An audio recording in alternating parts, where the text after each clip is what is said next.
So, let us look at the stanza by stanza. The first stanza is, between my fingers and my thumb, the squared pen rests, snub as a gun. Here the difficult terms or difficult word is squared. Squared means short or thickest or thick one. Snug means fitting, cozy or comfortable or tightening. So, let us look at the meaning of this stanza. The poet starts the poem saying that there is a short and thick pen resting between his finger and in his thumb. That means the pen is resting between his finger when we write, as we place the pen, same way he is explaining. In this poem, in this stanza, he compares the pen to gun, and which is comfortably positioned in his hand. This couplet or these two stanza contains only 2 lines, and this stanza contains only 2 lines. The speaker is focusing on the pen in his hand. He utilizes a simile, telling the reader the pen rests snug as a gun.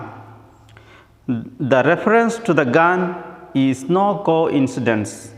It is like a pen is a mightier than sword. Pen is his instrument, his weapon as a gun or sword. We start the poem seems to indicate a certain poetic formalities. The rest of the poem may follows, for 2 lines rhyme in a simple and familiar fashion. The first line is iambic. The second line starts with iambic as well. The phrase iambic means it is a poem start with 5-letter words or phrases similar, but it is not that. The phrase snug as a gun breaks the rhythmic by using trochee and reversing the syllabic and emphasis that had been steady until this point. Even break out of the pentameter is not something uncommon in the meter poem. In USA, there is a count of poem meter. According to that, pentameter means the poem has 5 syllables or 5 words. It is rhythmic. And same way, tetrameter, that is also same as a 4 syllables, that is called tetrameter. Here iambic means the trace, the word which is given, trace where it is given, that is called iambic. So, in this poem, the first stanza seems to be indicate the rest of the poem will follow a similar form, meter and rhythm and scheme, perhaps also in a couplets. However, the rest of the poem contrasts this line by not following the suite. The choice to start one way and the shift into another may parallel the way the speaker has broken away from his family line of work. It could also suggest that the speaker is more concerned with the subject matter of his writing than the forms.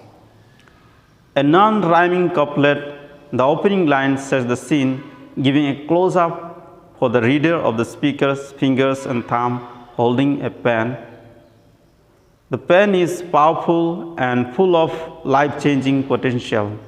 Reference to gun suggests that it can fire bullets, symbolic ones of course. Note that slant rhymes of thumb and gun, which closely binds the line, while enjambment means it continues, the poem is continuing, sends the reader straight from the end of the first line onto the second. This idea repeated itself in the last stanza of the poem. Now, let us look at the second stanza. Second stanza is, under my window, a clean rasping sound when the spade sinks into the gravel ground. My father digging, I look down. In this stanza, there are some difficult words, difficult terms like rasping and gravelly. Rasping means harsh, rude and unpleasant sound, and gravelly means rough sand and very small loosened stones.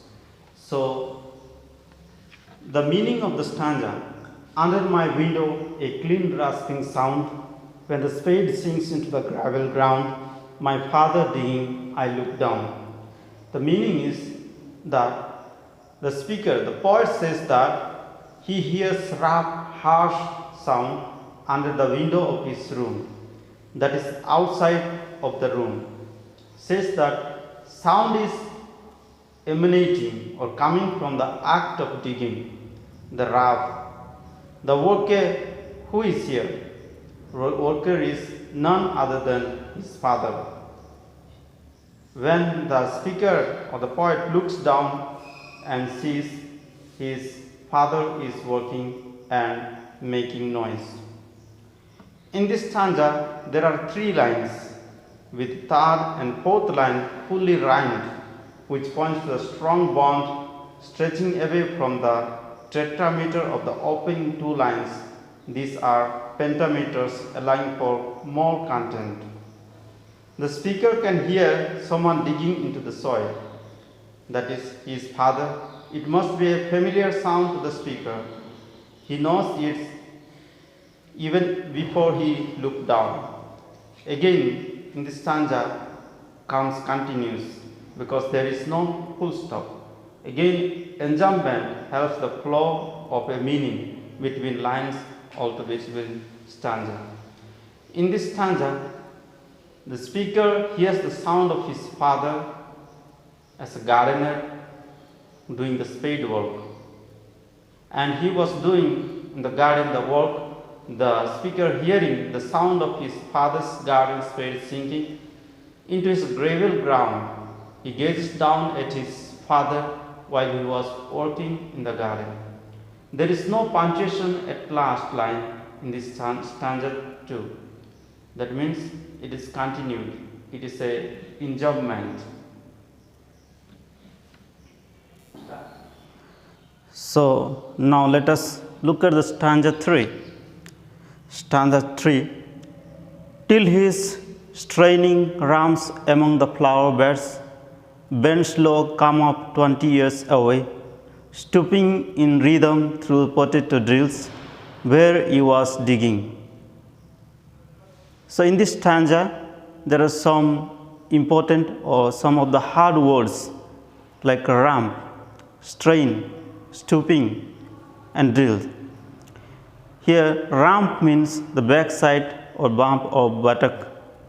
The next word, the straining. Strain means force, forcefully. Next word is stooping. Stooping means bending low or bending down. Drill. Drill means here potato drill means a tool with a rotating cutting the tips or cutting the potato. Drilling means. So now the meaning of the stanza. In this, the speaker gives further information about the activity under his window. The speaker's father is straining there, digging the land. His back is bending down and coming up. While bending down and digging, the father's picture is visible in the present time. But when he comes up, the speaker vision sees his father in the past days. That is, speaker's memories went back to the past. In this analysis, another increase a lineage. That means the second stanza word was 2 stanza, but in this stanza there are 4 lines and not a hint of rhythm this time. What does change though this tense as the speaker, watching his father bend as he goes through the potato drills, goes back into the 20 years, perhaps to when he was a child. This is the moment when the speaker slips into the past. He finds himself 20 years earlier watching his father who is digging the potatoes. He works now among flower beds, but he farmed potatoes when the speaker was young. He utilizes a flashback quite cleverly in this third stanza. The speaker is suddenly transported to 20 years ago, watching his father complete same task. Now let us look at the fourth stanza. The fourth stanza is speaking, and the poet is speaking. The coarse boot nestled on the leg, the shaft against the inside knee was levered firmly. The rooted out tall tops buried the breeze edge deep to scatter new potatoes that we picked, loving their cool hardness in our hand. In this stanza, there are difficult words like coarse or nestled, lag, shaft. Coarse means rough and harsh. Nestled means settle or lie uncomfortably. Lag means lower part of the shoe. Shaft means a long, narrow part, or it is any instrument tool's handle is called shaft. In this line, the poet is explaining about the poet. The meaning is, says that father balanced firmly the shaft against his knee and rooted out the tops of the potato. By burying the bright and sharp edge of the space in the ground, the father is unearthing the potatoes and scattering them. Others who were there, including the poet or family members, they were collecting the potatoes, and the fresh potatoes are cool and hard. In this, there are 5 lines, the close-up culmination of his father's spade work over the year. The speaker was there observing the hard work, the detail, and his father went about digging up the new potatoes. Web-like nestles, rooted and buried, sit firmly in the rural landscape, whilst both knees, hands bring a strong and physical dimension. In this stanza, there is a rich description as speaker paints the image of his father digging through the potatoes bed. Now let us look at the fifth stanza. Fifth stanza is, by God, the old man could handle a spade just like his father, old man. This is a very simple stanza and very simple to understand.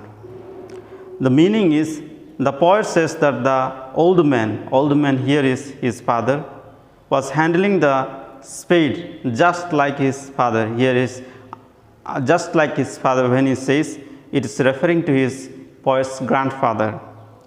In these 2 simple lines, summing up the father's and grandfather's skills with a spade and tool that allowed them to work the earth and produce food for the family table. There is a kind of rough pride in the way the speaker boasts about their ability. You can picture the family out in the field, working away in primitive fashion. The father is digging, children helping out, picking up the sparks, and they were unearthed. It speaks about continuity of skill, the act of digging from generation to generation.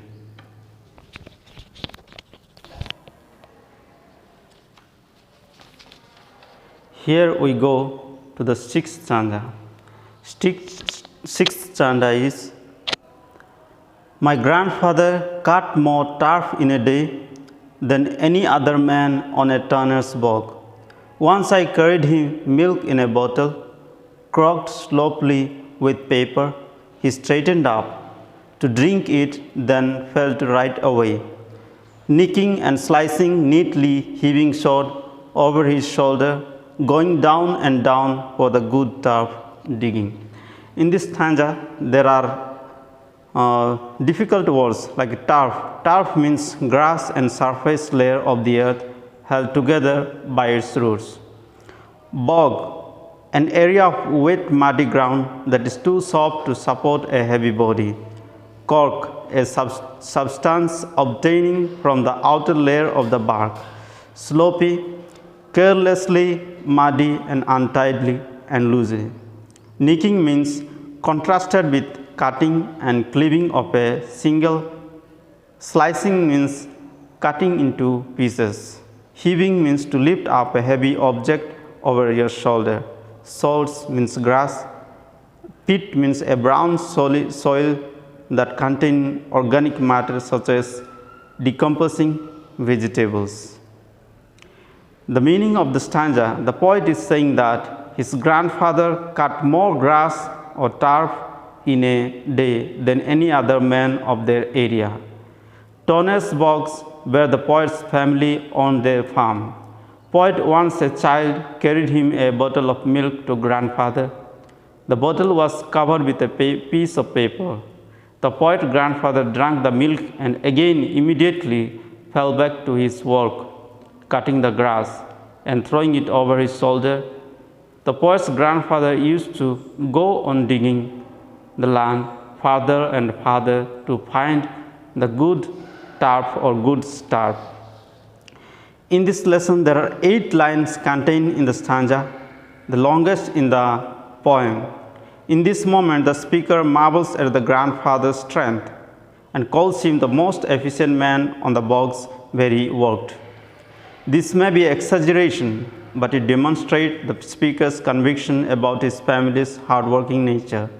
Furthermore, by referring to the bog by name and without further explanation, the speaker pulls up into the world of his family history, giving us intimate access to the memory of the speaker's grandfather. Cutting turf is an incredible grueling task. The fact that Heaney claims his grandfather could cut more than any other man signifies not only a physical strength of his grandfather, but Heaney's own admiration for the hard work his grandfather was able to do by himself. He then shares the anecdote with his reader as he describes encountering his grandfather out of his bogs one day. The speaker describes a day when he brought a bottle of milk to his grandfather.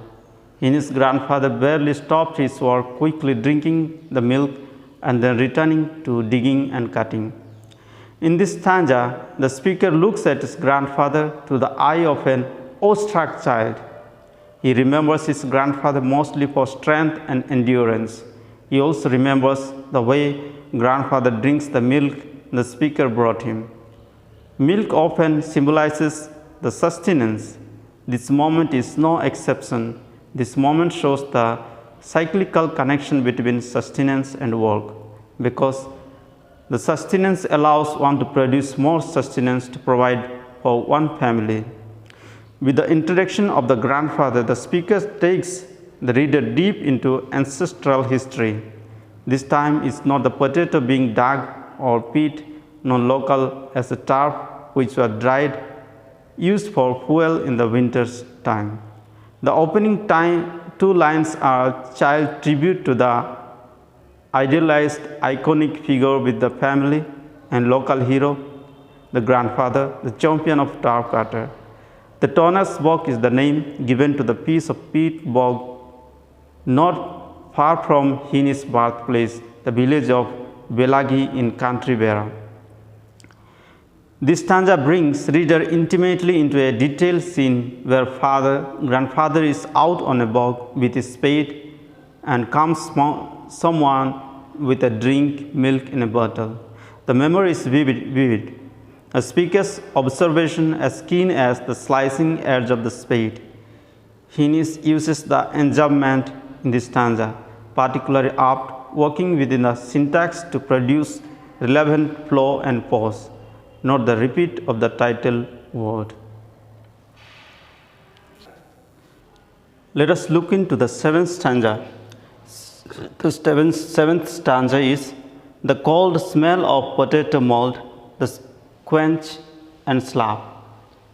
Of soggy feet, the curt curse of an urge, through living roots awaken in my head, but I have no spade to follow men like them. In this stanza, there are also some difficult words like mold. Mold means loose soil rich in organic matter. Squelch. Squelch means make a soft ground. Make a soft sound like sucking sound or sipping sound. Cut. Cut means rude, direct without any formalities. Surgy. Surgy means wet and soft. Slap means a blow with a palm on the hand. Peat means a brown deposit resembles soil decomposition of vegetables. Cart means rudely brief. So these are the difficult words. The meaning of the stanza is the poet mold, that means land where potato grown, is cold and has distinct smell. The wet and soft land is making sound when the feet and the hands of the workers enter into it and cut the edges with a spade. The memory of the cutting and the other works in the potato pits recurring to the poet. The poet says that he has no spade like his father and grandfather to follow their footsteps and work in their land. The seventh stanza returns to the reader to the present day as the speaker sits at his writing desk. The memory also so vivid, alive in the speakers that he can actually smell freshly dug potatoes and the surgy pits. He can hear the sound that peat made as it was cut. The speaker realizes that unlike his father and grandfather, he has no spade to follow in their footsteps. The memory of the scene is alive in the speaker's mind. It takes him back to the different times, in so doing releasing from the past. It is a kind of paradox. By remembering this, the strong male family character and their reliance on the spade for the living, he now is able to wake up. The family roots are cut metaphorically and in this memory physically. He is no longer needs the spade because he is not made of the same stuff as a man of old. This is the enlightenment and acknowledgement. So now the eighth stanza, last stanza. Between my finger and my thumb, the square pen rests, I will dig with it. In this stanza, there are no, it is a repetition of the first stanza. The final stanza is near repetition of the opening line. So the meaning is the final stanza tells about the resolution of the poet or speaker. He says that he has no spade with to dig like his father and grandfather, and he has thick short pen between his finger and thumb. He says that he will dig with his pen.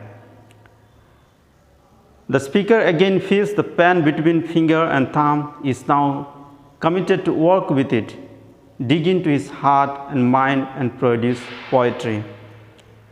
These three simple lines, first Hines uses repetition and once again describing holding his pen between his finger and thumb. The diction here is also curious. He uses the word squat to describe his instrument, while it can describe the physical appearance of the pen itself. He could also showing the connection between himself and his father and grandfather, both of whom would have to squat in order to properly dig for the potatoes and peat moss. The last line, I will dig with it, signifies that he realizes his instrument is different from previous generations. He is still completing an arduous task. While his father and grandfather dug for potatoes and moss, he is digging for the right word, constantly attempting to create sustenance through his words. So now let us look at the short summary. In Seamus Heaney's poem Digging, the speaker reflects upon his father and grandfather experience as a farmer, presumably in Ireland. The speaker himself has become writer in recent years. Last, he describes the act of digging with wonder. In this poem, he moves from describing his father to describing his grandfather who tilled the different kinds of land. He remembers himself as a child holding the potatoes as well as bringing his grandfather's meal. The speaker half mourns, half celebrates departure from this long line farmers. The poem commemorates the past and it commends hard work. The speaker compares writing to digging, saying that he will dig with his pen. That indicates how highly he regards farm work, though the poem does not deal head on with the related issue like class, poverty, inequality. Nor does it explain how the speaker got to the position he occupies. Nonetheless, the poem stands as a deceptively simply celebration of farm work and work. So this poem, The Digging, written by Seamus Heaney, seems to be a great proverb like pen is mightier than sword. He is using this pen as a sword or weapon as a gun. So he explains this poem as the proverb like pen is mightier than sword.